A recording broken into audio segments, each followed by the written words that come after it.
अजीज साथियों, जब हम माजी के औराक उठाकर देखें तो देही इलाकों में आबादी इंतहाई कलील हुआ करती थी। जब माह सयाम आता था तो लोगों के पास महज रेडियो की सहूलत मौजूद थी।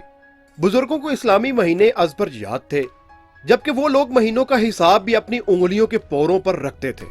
अजीज साथियों, कच्चे घरों की छत पर चढ़कर माह सयाम में जब चांद देखा जाता तो बच्चों की खुशी देखने लायक होती थी।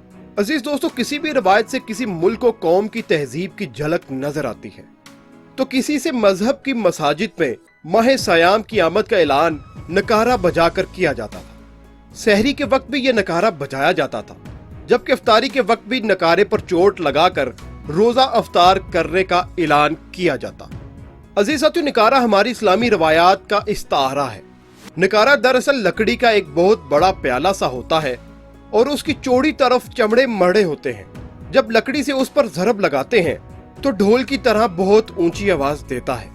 अजीज साथियों, नकारे की आवाज एक जाना पहचाना और फुरहत बख्श अलार्म है।